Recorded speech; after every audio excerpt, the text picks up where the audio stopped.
ഈ റിസൾട്ട് വന്നത് വളരെ എക്സൈറ്റഡ് ആണ് കുട്ടികളൊക്കെ. തീർച്ചയായിട്ടും നിങ്ങൾക്ക് ഈ ഒരു വീഡിയോ അപ്പോൾ റിസൾട്ട് ഒക്കെ എല്ലാവരും ചെക്ക് ചെയ്യുക. എല്ലാവരും റിസൾട്ട് ചെക്ക് ചെയ്ത് അതിന്റെ സ്റ്റാറ്റസ് ഒക്കെ എന്നെ അറിയിക്കുക. റിസൾട്ട് വന്ന ഈ ഒരു കോപ്പി, ഈ റിസൾട്ടിന്റെ കോപ്പി മാത്രം മതി, അല്ലാതെ നമ്മൾ സർട്ടിഫിക്കറ്റ് വെക്കേണ്ട ആവശ്യമില്ല. മാർക്ക് കാർഡ് ഉണ്ടാവും, പിന്നെ പാസ് ആണെങ്കിൽ പി എന്നുള്ളത് ഉണ്ടാവും, ഫെയിൽ ആണെങ്കിൽ +2 കഴിഞ്ഞു. ഇനി ഡിഗ്രി ഏതെടുക്കും? കോഴ്സുകളെ കുറിച്ച് യാതൊരു ഐഡിയയും ഇല്ല. ആകെ കൺഫ്യൂഷൻ ആയല്ലോ. ഇങ്ങനെയൊക്കെയുള്ള ചോദ്യങ്ങൾ നിങ്ങളെ അലട്ടുന്നുണ്ടോ? എന്നാൽ ഇനി ടെൻഷൻ വേണ്ട, പരിഹാരമുണ്ട്.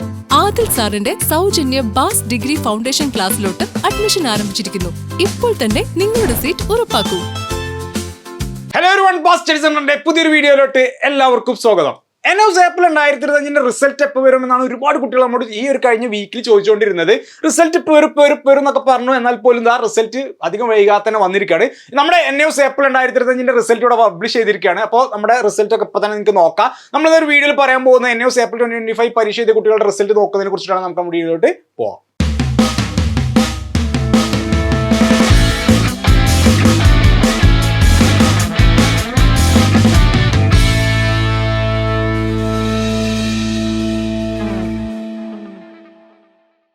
എല്ലാ എക്സാംസിന്റെയും റിസൾട്ട് വന്നു. നമ്മുടെ കേരള ബോർഡിന്റെ CBSE ഡൈസ് എല്ലാത്തിനും റിസൾട്ട് വന്നു. നമ്മുടെ NOSന്റെ റിസൾട്ട് മാത്രം വന്നിട്ടില്ല. NOSന്റെ റിസൾട്ട് എല്ലാ പ്രാവശ്യവും ഇങ്ങനെയൊക്കെ തന്നെയാണ് വരിക. കുറച്ച് കഴിഞ്ഞ് ലേറ്റ് ആയിട്ടാണ് വരിക. ലേറ്റ് ആയിട്ട് വന്നാലും ലേറ്റസ്റ്റ് ആയിട്ട് തന്നെ റിസൾട്ട് വരും. മാത്രമല്ല നമുക്ക് നല്ല മാർക്കോടുകൂടി വിജയിക്കാനും പറ്റാറുണ്ട്. അപ്പോൾ അതുകൊണ്ട് തന്നെ ഈ റിസൾട്ട് വന്നത് വളരെ എക്സൈറ്റഡ് ആണ് കുട്ടികളൊക്കെ. തീർച്ചയായിട്ടും നിങ്ങൾക്ക് ഈ ഒരു വീഡിയോ ഞാൻ അവിടെ നിങ്ങളോട് പറയുമ്പോൾ തീർച്ചയായിട്ടും നിങ്ങൾക്ക് ഇപ്പോൾ തന്നെ ചെക്ക് ചെയ്യാം. ഇത് ചെക്ക് ചെയ്യാനുള്ള ലിങ്ക് ഞാൻ ഡിസ്ക്രിപ്ഷനിൽ കൊടുത്തു, ഈ വീഡിയോയുടെ ഡിസ്ക്രിപ്ഷനിൽ കൊടുത്തിട്ടുണ്ട്. സോ ആ ഡിസ്ക്രിപ്ഷനിൽ ലിങ്ക് നിങ്ങൾ ക്ലിക്ക് ചെയ്ത് കഴിഞ്ഞാൽ നിങ്ങൾക്ക് അവിടെ അക്കാഡമിക് എക്സാമിനേഷൻ റിസൾട്ട് ചെക്ക് എന്നുള്ള ലിങ്ക് കാണാൻ പറ്റും. സോ അവിടെ നിങ്ങളുടെ എൻറോൾമെന്റ് നമ്പർ, ID കാർഡിലുള്ള നിങ്ങളുടെ എൻറോൾമെന്റ് നമ്പർ കൊടുത്തു കഴിഞ്ഞാൽ നിങ്ങൾക്ക് അത് സബ്മിറ്റ് ചെയ്ത് കഴിഞ്ഞാൽ നിങ്ങൾക്ക് റിസൾട്ട് കാണാൻ പറ്റും. സോ ആ റിസൾട്ട് കാണുമ്പോൾ നമുക്ക് തീർച്ചയായിട്ടും നമ്മൾ പാസ്സായോ ഫെയിൽ ആയോ എന്നൊക്കെ നമുക്ക് ഇപ്പോൾ തന്നെ നോക്കാനുള്ള സാഹചര്യമാണ്. അപ്പോൾ നിങ്ങൾ ഇപ്പോൾ തന്നെ ചെക്ക് ചെയ്യാം മക്കളെ. ഈ ഒരു ലിങ്ക് ഞാൻ ഡിസ്ക്രിപ്ഷൻ കൊടുത്ത ലിങ്ക് തന്നെ യൂസ് ചെയ്യുക. അല്ലെങ്കിൽ നമുക്ക് ചിലപ്പോൾ സൈറ്റ് കിട്ടുന്നുണ്ടാവില്ല, കാരണം എല്ലാവരും നോക്കുമ്പോൾ തീർച്ചയായിട്ടും സൈറ്റ് ഡൗൺ ആവും. ഓക്കെ, അപ്പോൾ റിസൾട്ട് ഒക്കെ അടിപൊളി തന്നെയാണ്. എല്ലാവർക്കും നല്ല റിസൾട്ട് തന്നെ ഉണ്ടാവും എന്നുള്ളതാണ് പറയുന്നത്. നിങ്ങൾ ഇപ്പോൾ തന്നെ ചെക്ക് ചെയ്യുക. എല്ലാവരും റിസൾട്ട് ചെക്ക് ചെയ്തിട്ട് നിങ്ങളുടെ റിസൾട്ട് ഈ വീഡിയോനെ താഴെ കമന്റ് ചെയ്യുക. എല്ലാവരും പാസ്സായി എന്നുള്ളത് കേൾക്കാൻ കാത്തിരിക്കുകയാണ്. ഓക്കെ, അപ്പോൾ നമ്മുടെ റിസൾട്ട് ഇതാ ഏപ്രിൽ 2025 NOS ഏപ്രിൽ 2025 എക്സാമിനേഷന്റെ റിസൾട്ട് ഇവിടെ പബ്ലിഷ് ചെയ്തിരിക്കുകയാണ്. സോ നിങ്ങൾക്ക് നിങ്ങളുടെ റിസൾട്ട് ഇപ്പോൾ തന്നെ നോക്കാം മക്കളെ. റിസൾട്ട് ചെക്ക് ചെയ്യാനുള്ള ലിങ്ക് ഡിസ്ക്രിപ്ഷനിൽ കൊടുത്തിട്ടുണ്ട്. ആ ലിങ്ക് നിങ്ങൾ ക്ലിക്ക് ചെയ്തിട്ട് നിങ്ങൾ അതിൽ നിങ്ങൾ എൻറോൾമെന്റ് നമ്പർ കൊടുത്തു കഴിഞ്ഞാൽ നിങ്ങൾക്ക് റിസൾട്ട് കാണാൻ പറ്റും. റിസൾട്ട് ഇതാ ഇങ്ങനെ ഒരു പേജ് നിങ്ങൾക്ക് റിസൾട്ട് കാണാൻ പറ്റും. നിങ്ങളുടെ ഡീറ്റെയിൽസ് ഒക്കെ അതിലുണ്ടാവും. സബ്ജക്ട്സ് നിങ്ങൾ ഏത് സബ്ജക്ട്സുകൾ ഉണ്ടാവും, അതിന്റെ മാർക്ക് കാർഡ് ഉണ്ടാവും. പിന്നെ പാസ് ആണെങ്കിൽ P എന്നുള്ളത് ഉണ്ടാവും, ഫെയിൽ ആണെങ്കിൽ SYC SYCT എന്നുള്ളതാണ് കൊടുത്തിട്ടുണ്ടാവും. അത് ഞാൻ ഡീറ്റെയിൽ ആയിട്ട് പറഞ്ഞുതരാം. 5 പാസ് ഉണ്ടെന്നുണ്ടെങ്കിൽ നമ്മൾ എലിജിബിൾ ഫോർ ഹയർ സ്റ്റഡീസ് ആണ്. 10ാം ക്ലാസ് പരീക്ഷ ചെയ്ത കുട്ടിയാണെങ്കിൽ 5 സബ്ജക്ട്സുകൾ പാസ് ആവണം. +2 പരീക്ഷ ചെയ്ത കുട്ടിയാണെങ്കിൽ 5 സബ്ജക്ട്സ് പാസ് ആവണം.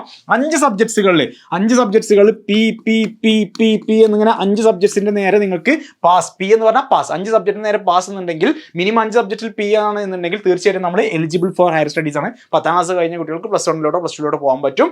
+2 കഴിഞ്ഞ കുട്ടികൾക്ക് ഡിഗ്രിയിലോട്ടോ അതിലും മുകളിലോട്ടൊക്കെ ഹയർ സ്റ്റഡീസിനൊക്കെ പോകാനുള്ള എലിജിബിലിറ്റി ആണ് നമ്മൾ ഈ 5 മിനിമം പാസ് എന്ന് പറയുന്നത്. ഇതിൽ തന്നെ നമുക്ക് റിസൾട്ടിൽ SYCT എന്ന് കാണുകയാണെങ്കിൽ തിയറി മാത്രം തോറ്റുപോയി. അപ്പോൾ പ്രാക്ടിക്കൽ ജയിച്ചിട്ടുണ്ട്, തിയറി മാത്രം തോറ്റുപോയി എന്നുള്ളതാണ്. SYCP എന്ന് കാണുകയാണെങ്കിൽ പ്രാക്ടിക്കൽ മാത്രം തോറ്റുപോയി, തിയറി ജയിച്ചിട്ടുണ്ട് എന്നുള്ളതാണ്. SYC എന്നാണെന്നുണ്ടെങ്കിൽ രണ്ടും കൂടെ ഫെയിൽ ആണെന്നുള്ളതാണ്. ഓക്കെ, ഇങ്ങനത്തെ സ്റ്റാറ്റസും കൂടി നോക്കുക. അപ്പോൾ നമ്മൾ PPP എന്ന് കൊടുക്കുന്ന ഇടയിൽ SYC ഇങ്ങനെ കാണണമെങ്കിൽ അത് തോറ്റുപോയി എന്നുള്ളത്, ഫെയിൽ ആണെന്നാണ് കാണിക്കുന്നത്. ഇവിടെ ഫെയിൽ F അല്ല കൊടുക്കുക, SYC സ്റ്റുഡൻറ് യറ്റ് കോമ്പിറ്റന്റ് ഇങ്ങനെയാണ് കൊടുക്കുക. സോ നോക്കുക. RLRW ഒക്കെ നമുക്ക് റിസൾട്ട് വിത്ത് ഹെൽഡ് ലെറ്റർ ആണ്. ഞാൻ പിന്നെ അടുത്തൊരു വീഡിയോ നിങ്ങൾക്ക് ഡീറ്റെയിൽ ആയിട്ട് പറഞ്ഞുതരാം. അപ്പോൾ ഇപ്പോൾ നമ്മൾ റിസൾട്ട് ചെക്ക് ചെയ്യുമ്പോൾ നമ്മൾ നോക്കേണ്ടത് നമ്മൾ 5 പാസ് ഉണ്ടോ എന്നുള്ളത്. 5 പാസ് ഉണ്ടെങ്കിൽ എലിജിബിൾ ഫോർ ഹയർ സ്റ്റഡീസ് ആണ്. മാത്രമല്ല നമ്മൾ ഓരോ സബ്ജക്റ്റിന്റെ അടുത്ത് P ഉള്ളൂ എന്നുള്ളത് ചെക്ക് ചെയ്താൽ മതി.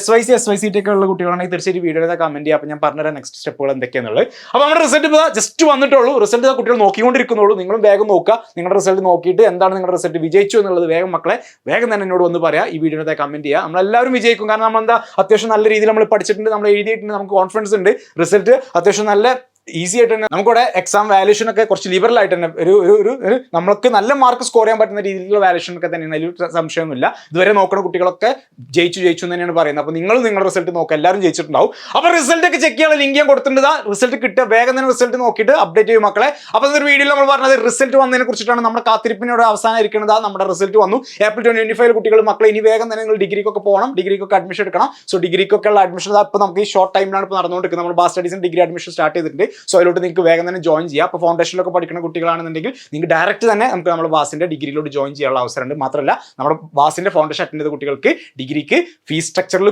മാറ്റമുണ്ടാവും. കാരണം അവർക്ക് ഏറ്റവും മിനിമം ഫീ ആയിരിക്കും നമ്മുടെ ബാസ് സ്റ്റഡി സെന്ററിൽ ഉണ്ടായിരിക്കുക നമ്മുടെ ബാസ് ഫൗണ്ടേഷൻ അറ്റൻഡ് ചെയ്ത കുട്ടികൾക്ക്. അതുപോലെ തന്നെ നമ്മൾ ഡിഗ്രിക്കൊക്കെ പോകാൻ ഇനിയിപ്പോൾ നമുക്ക് ഈ ലാസ്റ്റ് ടൈമിൽ അഡ്മിഷൻ കിട്ടുമോ, ആ കോളേജ് സീറ്റ് കഴിഞ്ഞ് ഈ കോളേജ് സീറ്റ് കഴിഞ്ഞ് ഇങ്ങനെ കൺസേൺസ് ഒക്കെ കുട്ടികൾക്ക് ഉണ്ട്. അപ്പോൾ അതിനെക്കുറിച്ചൊന്നും ടെൻഷൻ അടിക്കേണ്ട. ഡിഗ്രിയുടെ അഡ്മിഷൻ എപ്പോഴും നടക്കണം. നമ്മൾ ബാസ് സ്റ്റഡി സെന്ററിൽ അഡ്മിഷൻ എപ്പോഴും കണ്ടിന്യൂ ചെയ്തുകൊണ്ടിരിക്കുകയാണ്. സോ നിങ്ങൾക്ക് വേഗം തന്നെ ബാസ് സ്റ്റഡി സെന്ററിലോട്ട് ജോയിൻ ചെയ്യാൻ പറ്റും. റിസൾട്ട് വന്ന ഈ ഒരു കോപ്പി, ഈ റിസൾട്ടിന്റെ കോപ്പി മാത്രം മതി, അല്ലാതെ നമ്മൾ സർട്ടിഫിക്കറ്റ് വെക്കേണ്ട ആവശ്യമില്ല. ഇത് വെച്ചിട്ട് നമുക്ക് നമ്മുടെ റിസൾട്ട് വെച്ചിട്ട് തന്നെ നമുക്ക് നമ്മുടെ അഡ്മിഷൻ എടുക്കാം. ഡിഗ്രി അഡ്മിഷൻ എടുത്ത് ക്ലാസ് അറ്റൻഡ് ചെയ്ത് പഠിച്ചു പോവാം. കുറച്ച് കഴിയുമ്പോൾ നമുക്ക് ഒരു 1 മന്ത് കഴിയുമ്പോൾ ഒറിജിനൽ സർട്ടിഫിക്കറ്റ് കിട്ടുമ്പോൾ നമുക്ക് അത് അപ്ഡേറ്റ് ചെയ്ത് കൊടുത്താൽ മതി. അപ്പോൾ റിസൾട്ട് ഒക്കെ എല്ലാവരും ചെക്ക് ചെയ്യുക. എല്ലാവരും റിസൾട്ട് ചെക്ക് ചെയ്ത് അതിന്റെ സ്റ്റാറ്റസ് ഒക്കെ എന്നെ അറിയിക്കുക. ഒരു വീഡിയോ എല്ലാവർക്കും യൂസ്ഫുൾ ആയിരിക്കുന്നത്. അടുത്തൊരു വീഡിയോ നമുക്ക് വീണ്ടും കാണാം. അതുവരേക്കും താങ്ക് യു.